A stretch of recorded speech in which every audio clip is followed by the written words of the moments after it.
and welcome to Five College Journal. For this edition of Five College Journal, we have the unique opportunity of speaking with James Baldwin, one of the foremost authors and social critics of our time. Mr. Baldwin is currently a Five College professor of literature. For this show, we're going to be talking about social conditions in America in the light of Mr. Baldwin's unique perspective on this country. Mr. Baldwin, you're a teacher this year. Maybe you could give us a report card, a grade, or a report card on how our country is doing in terms of civil rights legislation, in terms of fair-mindedness, humaneness, compared to what you've witnessed over the years. The question will keep us here, no matter how I answered it in any case. It will keep us here all night, and it might keep us here all week. I don't know where to begin. I've been here for a year now, almost a year, and I haven't taught for a very long time. And I'm learning a lot. I suppose teaching is a way of learning. And it's been very strenuous, but very good. For me, very good.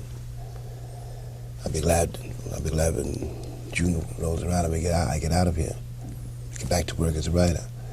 But the report card you asked me for is difficult for me to deliver, because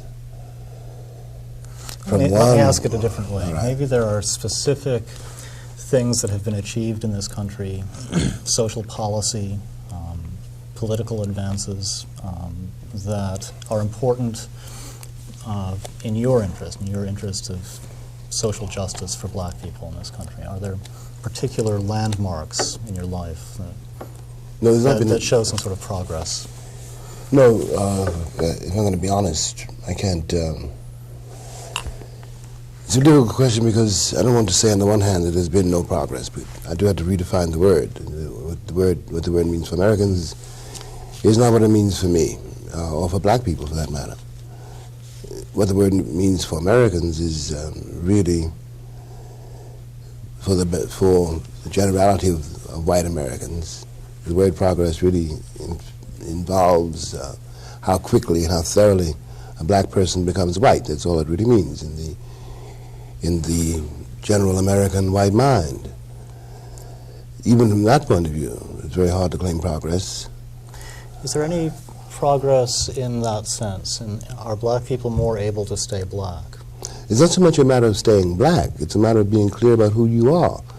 In any case, to stay black is not difficult in this republic. Everybody you meet until today, and no matter what your status is, in my life in this country, the problem of remaining black has I never had that problem. I would have a great problem if I tried to become white, but that's beside the point. The point is that what the people who think of themselves as white in this country, so-called white American, thinks that my danger makes him safe. That is really what he thinks. That's what he means by keeping the nigger in his place. And in the last 20 years, 25 years, last quarter of a century, there's been a great deal of ferment, and I'm talking about the 60s, of course, and the life and death of Martin Luther King, the life and death of Malcolm X, the life and death of the Civil Rights Movement, for that matter. And the betrayal, really, on the part of my republic, of all the promises made, all of the strides we hoped we could make together. At a certain point, the world shrunk, let us put it that way. The economy suffered. The Americans panicked and decided that they had given black people all that they could afford to give and all that they deserved.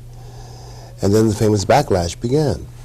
It's all for me, very painful, and it's worse than that. It's tragic in a sense, because the bulk of white Americans think of black people as though we came here yesterday, as though we are very different from and much less valuable than the bulk of white people, and do not realize what they're doing, what they think they're doing to black people, is something they're really doing to themselves. Is there any possibility of a legislative answer to that? I mean, many things have been tried, I would say. Probably, you would say, not successfully, but certain forms of legislation have been tried. Certain presidents have been more likely to try things than other presidents. And to me, it seems maybe there's a symbol now of something new, the Jesse Jackson candidacy. Is this symbolic of anything in particular? It's not symbolic at all. It's a very real presence, a very real man, representing a very real situation, a very real, I'm not talking about the man himself, but what he represents, a very real hope, a very real anger. I'm very glad that he is there, and not for black people so much. This is again people don't understand, of course, of black people. But what I would like my countrymen to understand is that what they do to black people, they're doing to themselves. I repeat myself. If Jesse can bring onto the public arena, bring out of hiding, in effect, the multitude of Americans of all colors who don't vote, who have not voted for a long time, that would change the social and political possibilities of life in this country. And if we could do that, that changes the social and political possibilities of life on the globe. Okay, let's speculate a little bit about those changes. What could those changes be? Well, it might, I don't know how to begin. It might, we do have to overhaul our institutions, for example, including the second primary and the state of our cities, in which not only are black people in danger, but white people are too, because black people are in danger. You cannot have a plague in one part of the city and expect it to stay there. Poverty is a plague. Rage and despair are plagues. And they create, on the part of the master race, to use that phrase, a panic. And whenever the master race is panicked, it always increases the pressure to keep, in this case, the nigger in his place. And the result of that is always chaos. It seems to me very clear that we cannot possibly begin to do what must be done to alleviate, to make human life better, and cling to the notion of war. Why is that so hard to do? Why is it so hard to alleviate these problems? Well, because governments, if not people, classes certainly, think there's something more important to do. The ruling class, to use a tired phrase, but the people, the defenders of the status quo, have not the remotest interest and really no possibility of altering the status quo. They make concessions designed to keep themselves in power, and when they can no longer make those concessions, then naked force is used to keep themselves in power.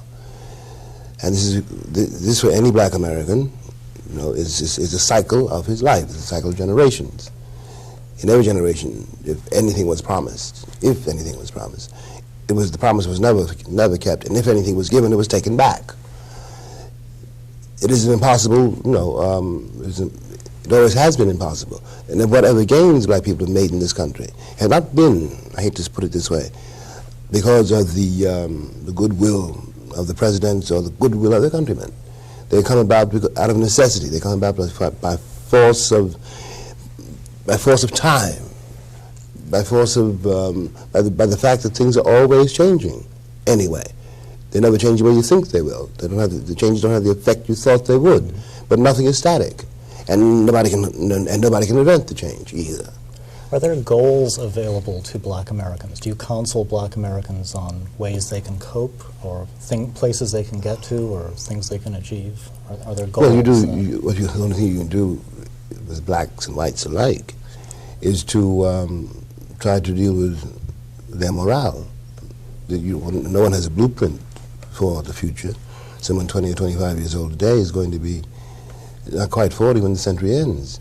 And the reality, no matter what the present representatives seem to think, will be very, very, very, very different. For one thing, the world will not even seem to be white in another 15 years. And whatever the Western world thinks it has to protect and thinks it has to disseminate, it will have a very different countenance less than 20 years from now. The whole world is undergoing a kind of crisis of identity, for that matter, And since nobody can hold back time, nobody can change reality, those people who are unable to recognize what is happening in time are drowned by time.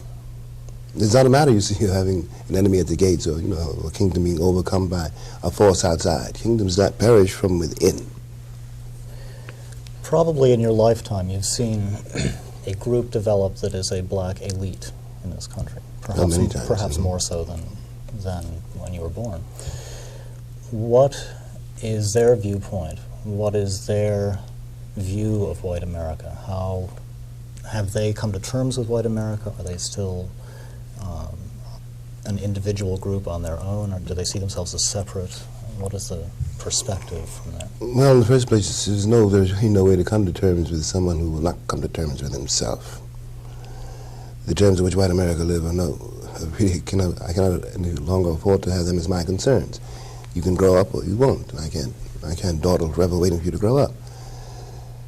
The elite you speak of, the so-called black elite, knows a great deal about this country, is not, contrary to appearance and contrary to legend, and all deluded by it, and cares about it too, much more than many more notable patriots do. You forget about it. Everyone forgets this elite, however, produces children. And these children may or may not want to become like their mothers and fathers, may or may not want to become the elite. And furthermore, their mothers and fathers may have higher ambitions for them than that. You see what I mean? Mm-hmm. They may think that their sons and daughters are better, potentially better and actually better than the aspirations offered them by these people in this country. Mm-hmm. Perhaps we don't want to be. Is this perhaps elite. Where Jesse Jackson's symbolism would come in? The symbol. Well, maybe that's not the right sort of goal. No, Jesse is not a symbol. Jesse is a symbol to white people, mm-hmm. But he's not a symbol to black people. Jesse is some sort of symbol to black children, perhaps. Maybe not. Well, only in the same way each generation is a model for this generation coming after it. Mm-hmm. We've been here for more than 400 years, and since we couldn't use you as models, we had to find our own. Mm-hmm. And the model, significantly enough, begins with the black preacher, mm-hmm. and Jesse is a black preacher. It's 400 years of history in this country. Do you see what I mean?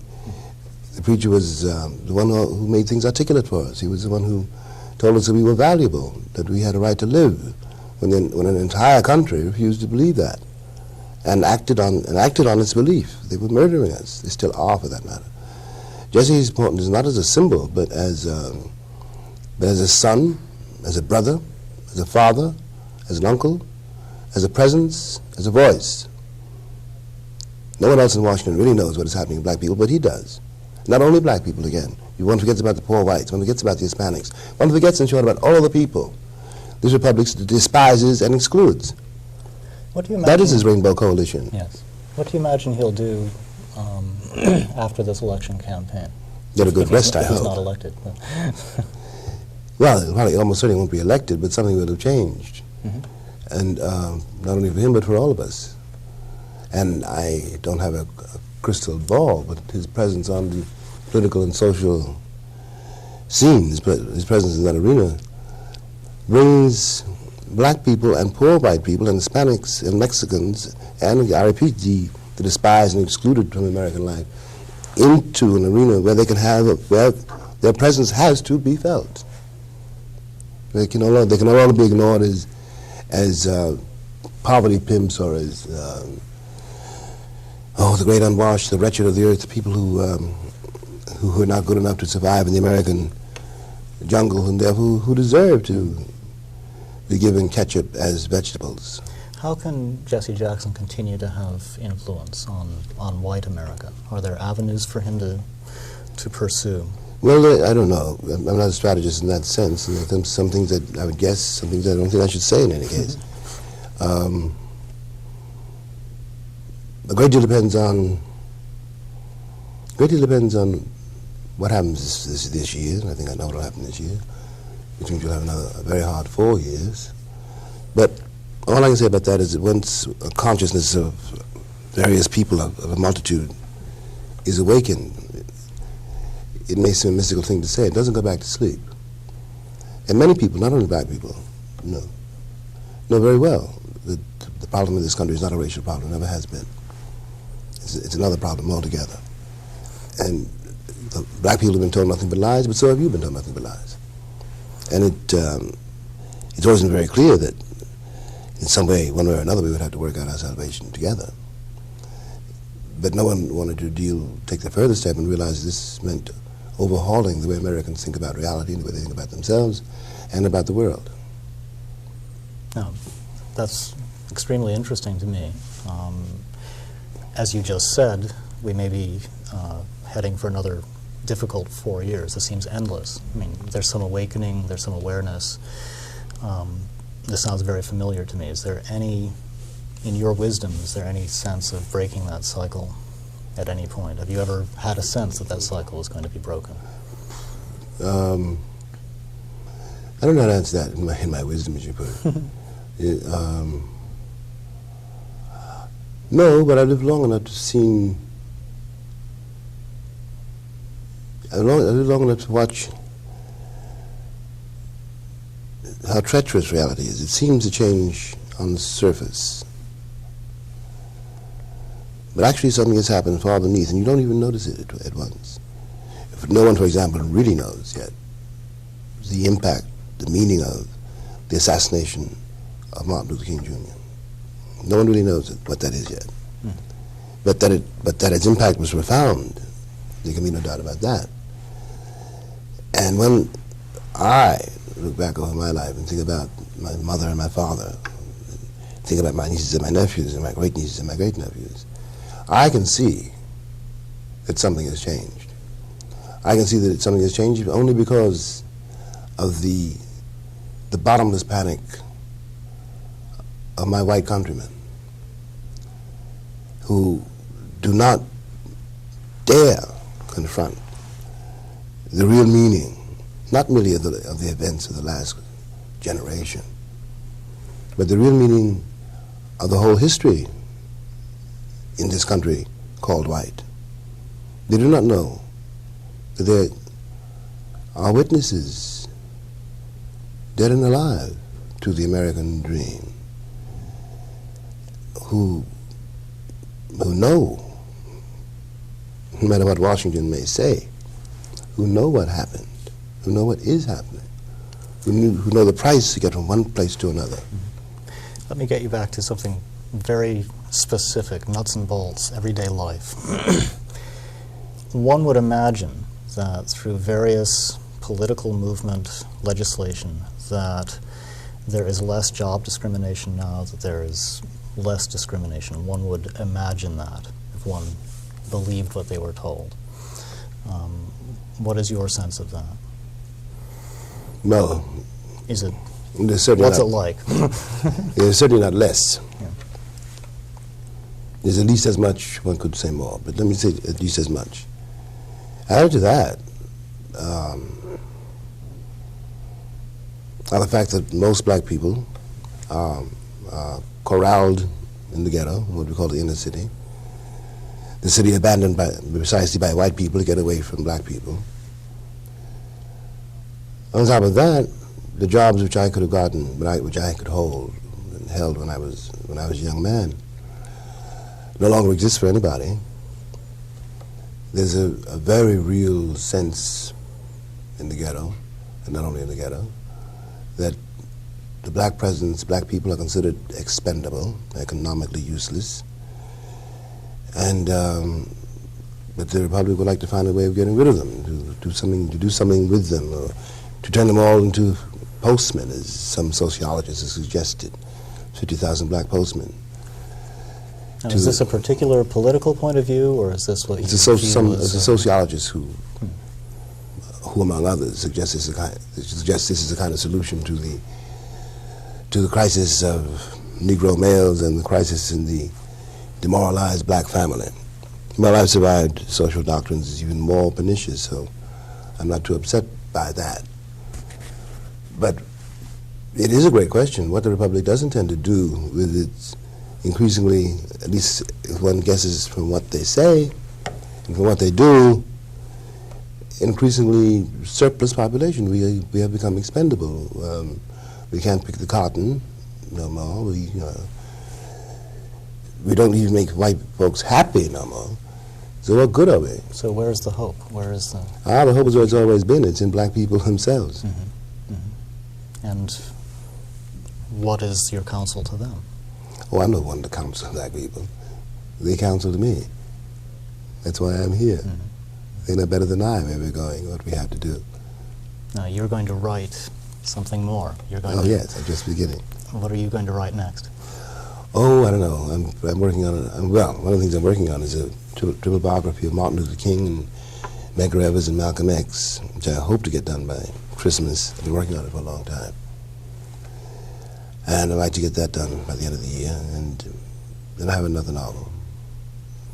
Then we will see. And when people read this, what will the lesson be from what you write? Oh, but you can't ask a writer that. The writer doesn't know. In any case, the writer can't tell you what you should read.